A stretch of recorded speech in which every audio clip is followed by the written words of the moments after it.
Bom, gente, agora que vocês entenderam que calor é uma energia térmica transmitida de corpo em corpo, gerado pela agitação das moléculas, e que o que mede a agitação das moléculas é a temperatura, agora a gente vai entender um pouco o que mede o calor.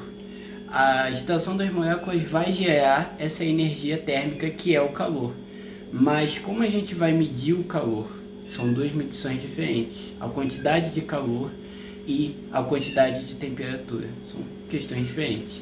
No vídeo anterior, alguns vídeos anteriores eu expliquei as escalas de temperatura, como a gente converte, etc.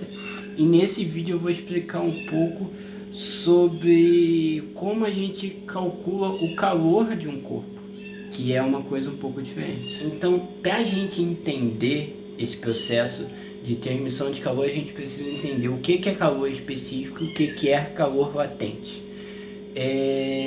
O calor específico, ele é a propriedade da matéria que vai dizer para a gente o quão fácil ou quão difícil é aquecer ou resfriar aquele corpo, transmitir calor dele ou tirar calor dele. E aí, tipo, como assim? É diferente? É diferente.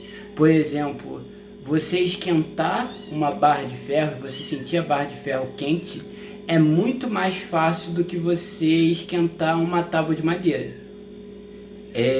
Pensa só, tipo, se você tentar aquecer, você botar uma barra de ferro no sol e uma tábua de madeira no sol, as duas, quando você encostar as duas, você vai sentir a barra de ferro muito mais quente. Por quê? Porque o calor específico da barra de ferro é menor do que da madeira. Então, o calor específico vai ser essa propriedade que vai variar de material para material. Normalmente, quando isso cai no vestibular, o vestibular informa qual é o calor específico do material, mas é só uma informação.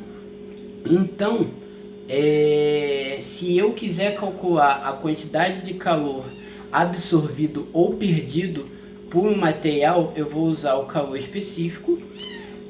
Eu vou precisar saber a massa, porque, por exemplo, você esquentar 1 metro de barra de ferro e 3 metros de barra de ferro é uma coisa diferente.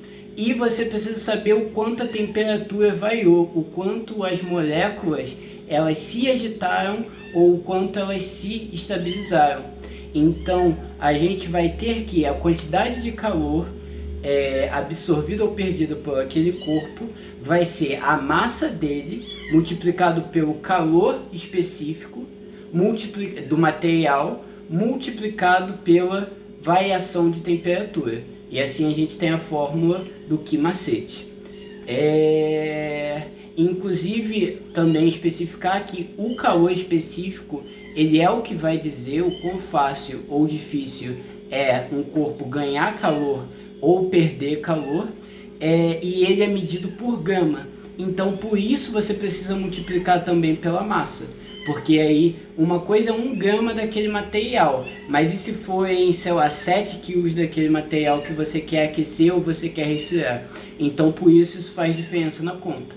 Então, para a gente calcular a quantidade de calor que um corpo perdeu ou ganhou, a gente usa o Q macete. Quantidade de calor é igual a massa vezes o calor específico vezes a variação de temperatura. E a gente tem esse calor específico, mas também existe uma outra propriedade que a gente chama de calor latente. O que acontece? Não é porque algo varia de temperatura com facilidade que esse algo muda de fase com facilidade.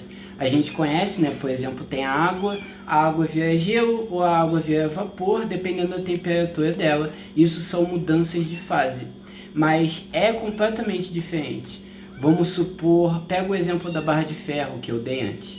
A barra de ferro, ela tem um calor específico baixo, ela se aquece, se resfria com uma facilidade, mas o calor latente dela é muito alto. O que isso quer dizer?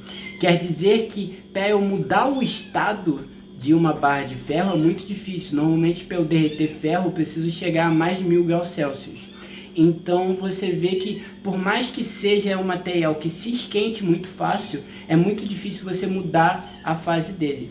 Então, da mesma forma que o calor específico ele é uma escala que vai medir o quão fácil ou quão difícil é o grama de um material esquentar ou se resfriar, o calor latente ele vai medir o quão fácil ou quão difícil é um grama daquele material mudar de fase, seja para ele, sei lá, algo líquido virar vapor ou virar algo sólido, ou algo sólido virar algo líquido, esse líquido virar vapor, e enfim. Então, o calor latente, o calor específico, por mais que ambos sejam propriedades da calorimetria, não é porque um é alto que necessariamente o outro vai ser. Então, se a gente quiser calcular a quantidade de calor envolvida numa troca de fase, a quantidade de energia, o cálculo vai ser um pouco diferente, porque a energia que eu faço para esquentar uma barra de ferro é completamente diferente da energia que eu faço para derreter uma barra de ferro. Então, se eu quiser calcular a energia usada para isso, eu vou usar a massa multiplicado pelo calor latente. Normalmente, a variação de temperatura ela não influencia aqui, porque normalmente existe um grau em específico que vai mudar o material de fase. Vou pegar o exemplo da água. A água ela começa a evaporar a 100 graus Celsius. Então, quando você põe ela a 100 graus Celsius, ela começa a evaporar. Então, a variação de temperatura aqui não é relevante para saber o quanto de energia eu estou gastando para mudar a fase da água. O que eu quero saber é o calor latente da água e o quanto de água eu estou mexendo. E isso vai corresponder à quantidade de energia térmica, quantidade de calor naquele processo. Uma última coisa, antes da gente passar para os exercícios, que são muito importantes, por favor, façam. Mais cedo, no vídeo anterior, no vídeo da Turquia, ela fala sobre equilíbrio térmico. Que quando dois objetos estão trocando calor entre si, quando duas coisas estão trocando calor entre si, elas vão continuar trocando até que elas se encontrem em equilíbrio térmico. Então, por exemplo, se eu ponho uma pedra de gelo em cima de uma mesa, a mesa vai começar a trocar calor com a pedra de gelo, até que a pedra de gelo, que provavelmente vai virar água, fique em equilíbrio térmico com a mesa. Nesse caso, a quantidade de calor recebido pela pedra de gelo vai ser exatamente a quantidade de calor perdido pela mesa. Então, se você tem, por exemplo, se ele te dá uma questão que ele quer saber o quanto de calor a pedra de gelo recebeu, mas ele dá os dados da mesa, não se desespera, porque a quantidade de calor perdido pela mesa vai ser a mesma quantidade de calor que foi recebido pela pedra de gelo. Aí no caso pode haver uma inversão de sinais, mas no geral é basicamente isso, ok?